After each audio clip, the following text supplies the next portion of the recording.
Selamat pagi dan shalom bagi kita semua. Dalam rangka memenuhi tugas perkuliahan dalam mata kuliah Homiletika 2, maka perkenankan saya untuk menyampaikan tugas khotbah dalam masa perkuliahan online kita ini. Perkenalkan, nama saya Dina Kana Diarni Boru Haloho. Saya dari kelas 3B dari kampus STT Abdi Sabda Medan. Untuk mendengarkan firman Tuhan pada pagi hari ini, mari kita bernyanyi dari Kidung Jemaat nomor 282, Seluruh Umat Tuhan Olehnya Dikenal.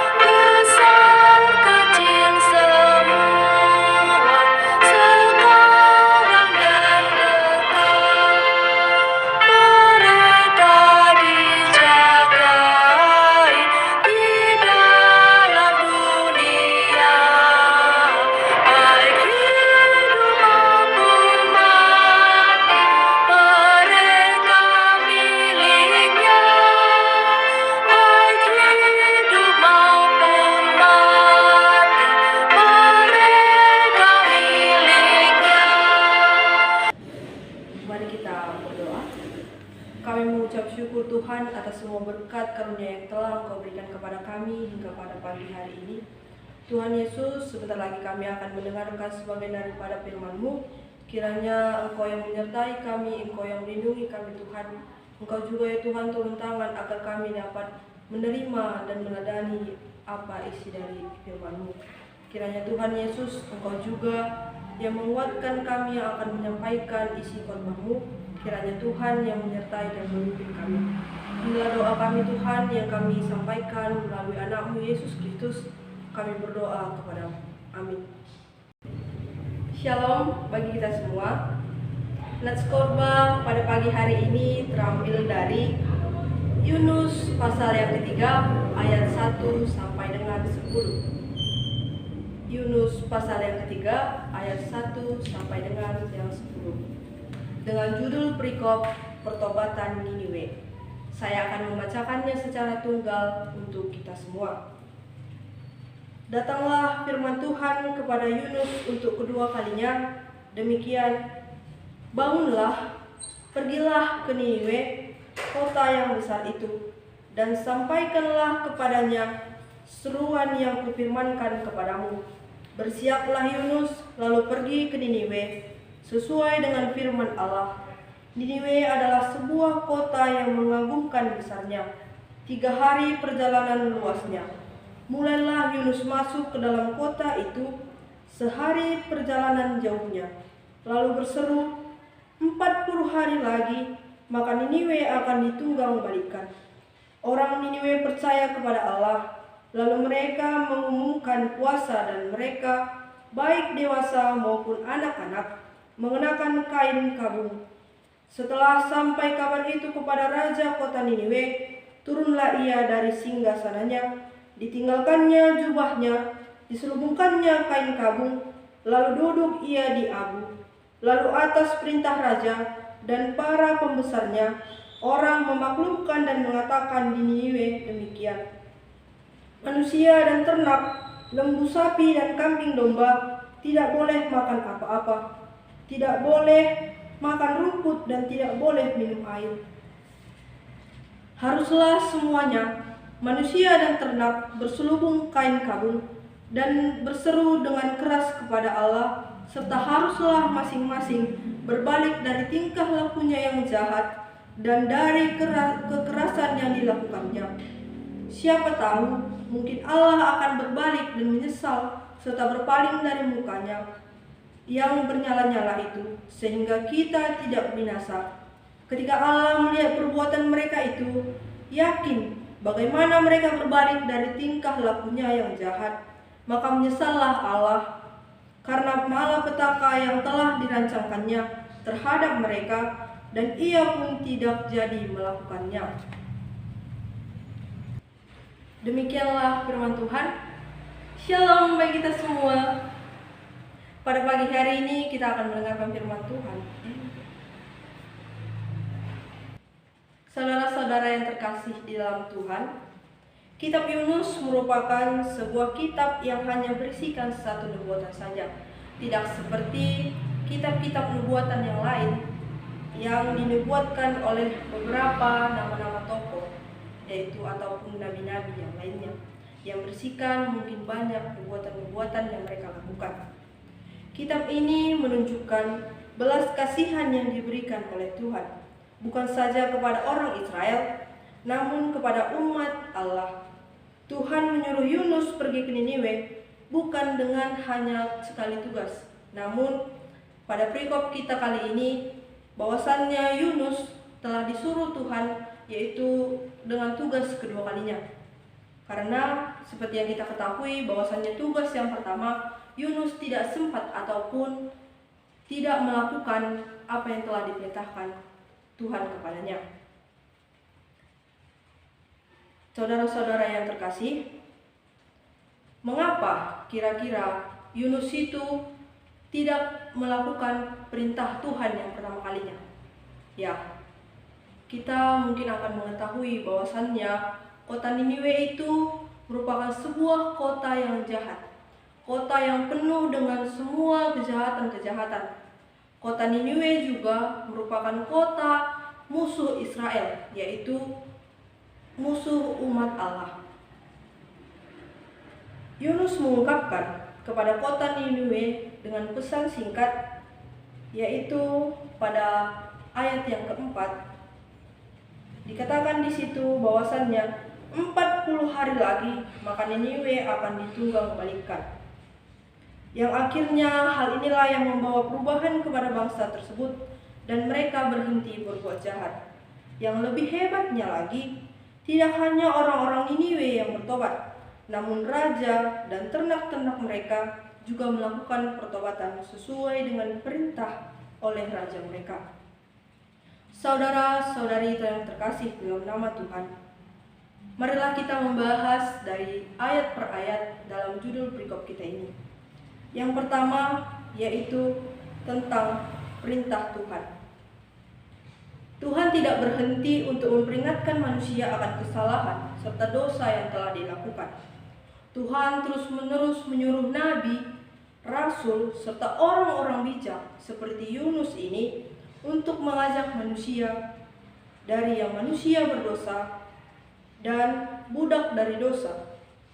Namun, hal ini menunjukkan bahwasannya manusia harus memiliki pertobatan.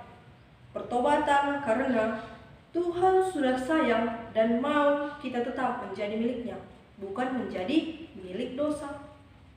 Sama seperti manusia, mungkin tidak pernah berhenti untuk mengejar apa yang dia inginkan. Contoh dari kecil kehidupan kita, yaitu seperti kita pemuda atau pemudi, di mana kita saat ini sedang mungkin mengejar pasangan kita atau mengejar cita-cita kita.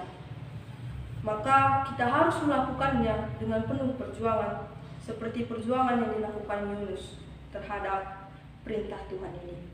Nah, kemudian yang kedua yaitu bahwasannya dari judul perikop kita ini kita mengetahui adanya hukuman dari Tuhan. Saudara-saudari yang terkasih, pada ayat yang ketiga ini ada sebuah kata bersiaplah. Bersiaplah Yunus. Nah, apabila kita merenungkan kata ini teman-teman sekalian, kita mungkin bertanya, apakah ini pelayanan pertama kali yang dilakukan oleh Yunus? Sebenarnya tidak. Nah, sebenarnya Yunus telah berulang kali ataupun banyak tempat pelayanan yang ia lakukan yang mungkin tidak tertulis di dalam Alkitab kita. Namun, kira-kira mengapa perilaku ataupun nubuatan Yunus ini dimasukkan ataupun kita bahas dalam Alkitab kita ini? Nah, ternyata di sini teman-teman bahwasannya hal ini bukanlah pertama kali yang dilakukan oleh Yunus. Namun pertobatan Niniwe ini terjadi ketika Yunus datang kedua kalinya kepada mereka. Yaitu sebenarnya pada pertama kalinya, seperti yang saya katakan tadi, bahwasannya kota Niniwe itu penuh dengan semua kejahatan. Nah, maka dari itu Yunus merasa bahwasannya ini adalah tempat tersulit yang akan ia berikan nubuatan. Ini adalah akan menjadi suatu batu sandungan bagi dia dalam masa pelayanannya. Maka dari itu, mungkin Yunus tidak menerima perintah Tuhan ini pada perintah Tuhan yang pertama. Namun syukurnya Yunus menjawab perintah Tuhan, yaitu dia kemudian pergi ke kota Niniwe ini.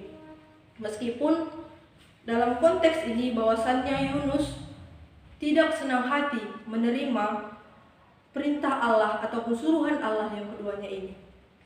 Yaitu kemudian dikatakan juga bahwasannya Niniwe adalah sebuah kota yang mengagumkan atau sebuah kota yang besar. Nah, apabila kita lihat dalam Alkitab versi NIV, nah di sana dikatakan bahwasannya kota Niniwe ini digambarkan sebagai kota yang besar.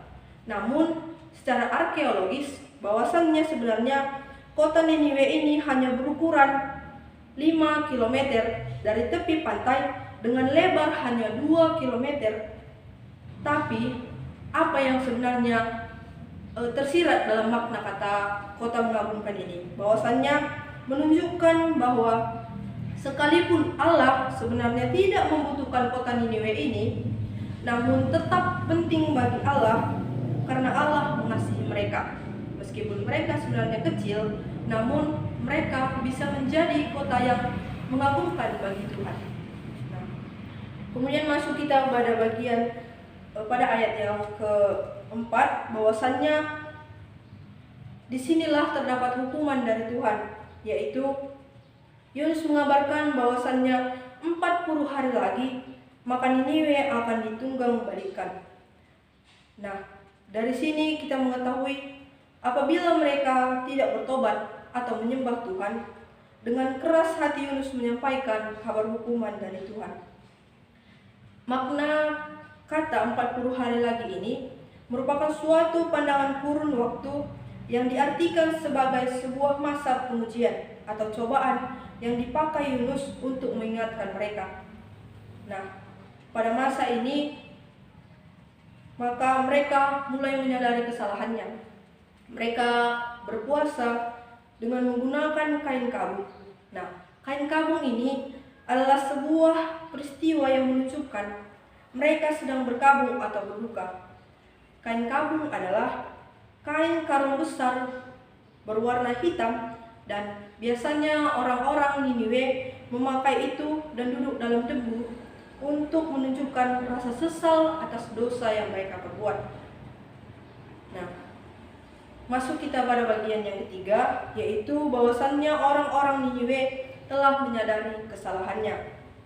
Ketika melihat dari ayat yang kelima sampai dengan ke-6, bahwasannya di sana kabar tentang hukuman Tuhan telah sampai kepada orang-orang Niniwe, dan mereka mulai menyadari kesalahan. Perbuatan yang jahat selama ini mereka lakukan di hadapan Allah, semuanya sudah menjadi hilang. Nah, kemudian juga pada ayat yang ke-7 sampai dengan ke-9, bahwasannya mereka telah melakukan perbuatan atau pertobatan mereka kepada Allah. Bahwasannya di sini atas perintah raja. Raja ini dimaksudkan di sini yaitu apabila kita melihat dari sejarah Alkitab kita, bahwasannya di sini raja yang dimaksudkan adalah Raja Asyur yang istananya berada di kota Niniwe tersebut. Nah, maka dari itulah semua tindakan-tindakan yang dilakukannya menunjukkan bahwa dia juga harus taat kepada Tuhan yang memerintahkan semua orang. Maka semua perlakuan masa lalu orang Niniwe yang menyembah dewa-dewa lenyap setelah Yunus menyampaikan kabar kepada orang Niniwe. Mereka tidak dapat melakukan pertobatan sendiri, namun pertobatan ini merupakan perbuatan Roh Kudus yang menolong mereka untuk berbalik kepada Allah. Teman-teman sekalian, nah, di sini bahwasannya pertobatan mereka ataupun pekerjaan rohani yang dilakukan oleh Yunus membuahkan hasil yang baik dan memuaskan hati Tuhan. Seandainya dari awal apabila suruhan Tuhan ini dilakukan ataupun dikerjakan oleh Yunus, maka pekerjaan itu tidak perlu diberlakukan dengan bertele-tele. Tetapi dari sinilah kita mengerti bahwa tidak ada pekerjaan yang sia-sia jika kita memiliki persiapan yang matang. Allah melihat bahwa orang-orang Niniwe telah melakukan pertobatan yang sejati. Mereka bukan saja mengatakan bahwasannya mereka percaya kepada Allah seperti yang disampaikan dalam ayat yang ke-5, yaitu dikatakan orang Niniwe percaya kepada Allah. Mereka tidak hanya mengatakan bahwasannya mereka percaya kepada Allah, namun perlakuan mereka ataupun tindakan-tindakan yang mereka lakukan itu menunjukkan bahwasannya mereka sudah menjadi seorang ataupun orang-orang yang bertobat secara sejati. Nah, apabila kita melihat dari kata ataupun perintah Tuhan kepada Yunus ini, dapat kita lihat bahwasannya pertama kali Tuhan mengatakan bahwasannya bangunlah, pergilah Niniwe. Nah, yang kedua, bersiaplah Yunus. Nah, yang ketiga, mulailah Yunus. Sebenarnya kitab Yunus ini ataupun penulis dari kitab Yunus ini menekankan bahwa Tuhan tidak menyuruh tanpa pengarahan-pengarahan kepada kita. Pekerjaan pelayanan yang diharapkan Tuhan kepada Yunus sesuai dengan proses dan progres yang Tuhan harapkan. Inilah gunanya apabila kita mendengarkan apa yang telah diperintahkan.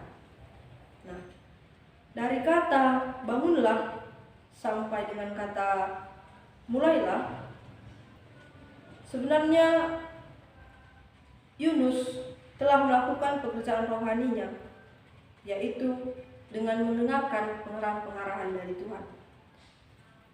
Sebenarnya inilah yang menjadi problemalitas dalam kita, dalam pelayanan kita, yaitu kita suka kali menunda-nunda pekerjaan, cepat mengiyakan tetapi lamban dalam melakukan. Nah, sebenarnya itu haruslah kita hilangkan agar tidak ada lagi Yunus-Yunus selanjutnya, tidak ada lagi pekerjaan yang bertele-tele di dalam kita melakukan pelayanan ini.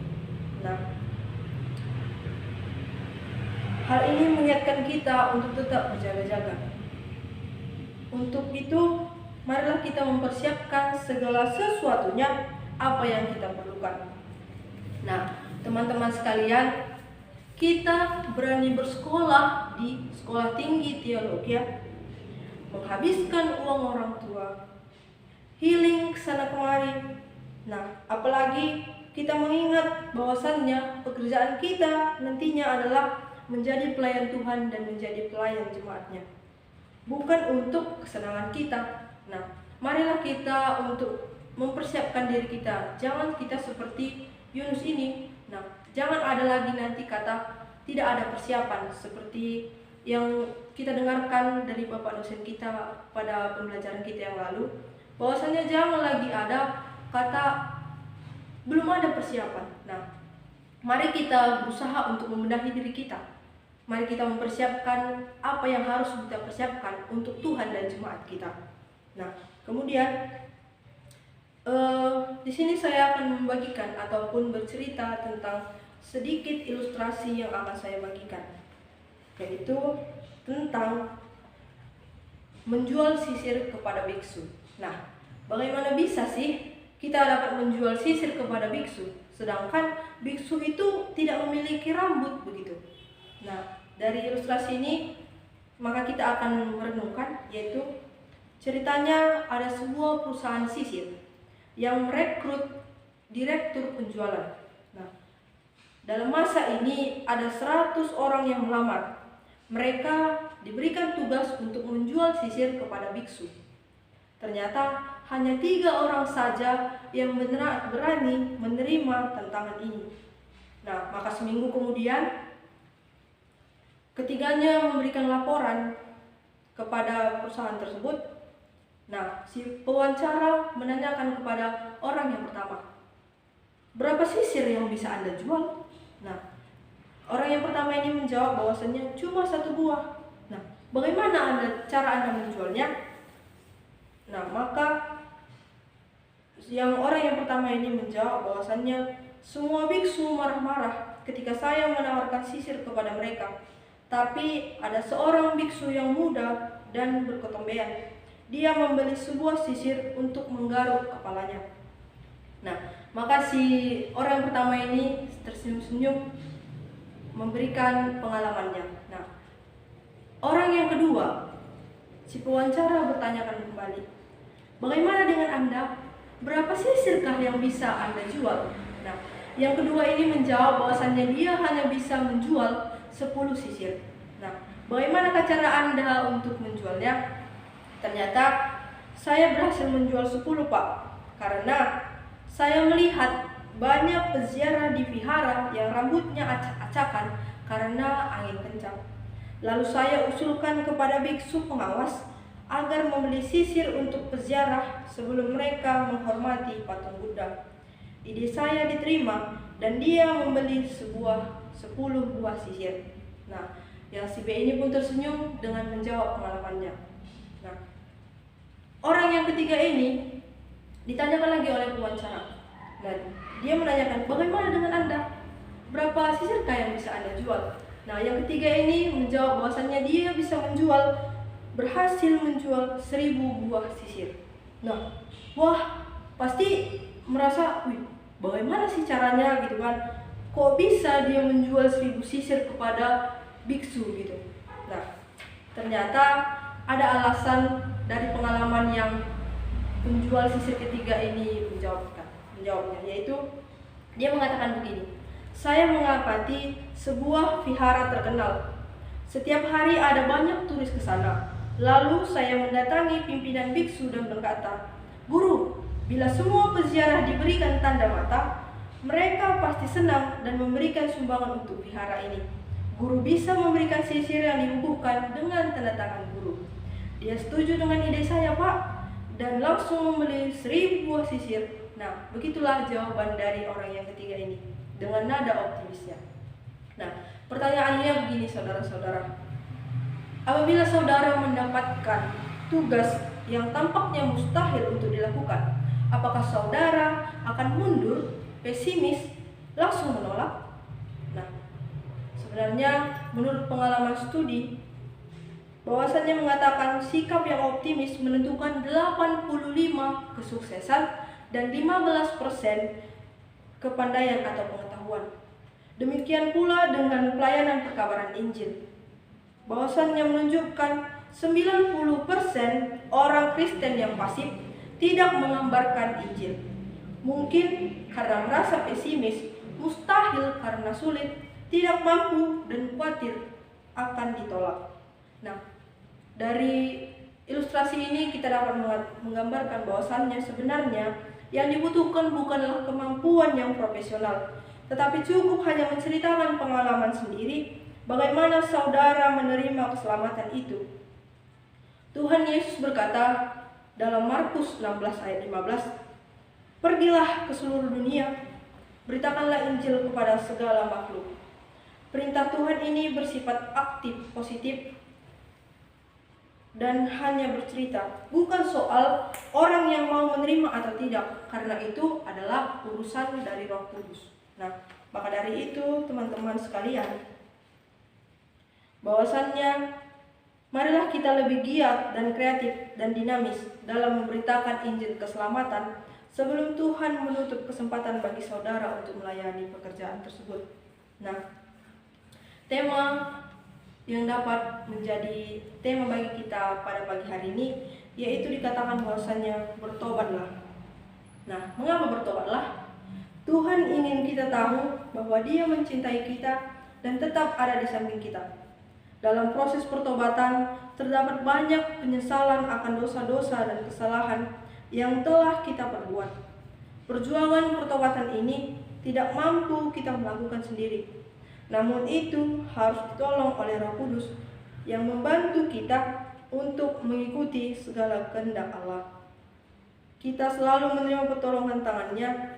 Jangan sia-siakan semua pembelajaran yang telah kita dapatkan, baik itu pengalaman maupun ilmu yang telah diberikan kepada kita. Tuhan akan membukakan jalan untuk kita untuk tetap setia dan menerima keselamatan dari Tuhan. Amin. Marilah kita berdoa. Puji serta syukur kami ucapkan kepada Tuhan untuk segala berkat yang memberikan kepada kami. Kami telah mendengarkan sebagian daripada firman-Mu. Kiranya firman-Mu dapat menjadi teladan dalam kehidupan kami, dan kami juga dapat menjadi teladan dalam kehidupan kami dan orang-orang sekitar kami. Tuhan Yesus, kiranya Engkau yang tetap memberikan kepada kami keselamatan-Mu ya Tuhan, agar kami layak disebut anak-anak-Mu, agar kami layak menerima berkat serta pengampunan daripada-Mu. Inilah doa serta permohonan kami Tuhan yang kami sampaikan melalui perantara Anak-Mu Yesus Kristus. Kami berdoa dan mengucap syukur kepada-Mu. Amin. Terima kasih untuk teman-teman sekalian yang sedang menyempatkan waktunya untuk mendengarkan khotbah dari saya. Begitu juga kepada Bapak dosen kami, Bapak Dr. Tony Hutagalung. Dan saya ucapkan terima kasih dan sampai jumpa. Shalom.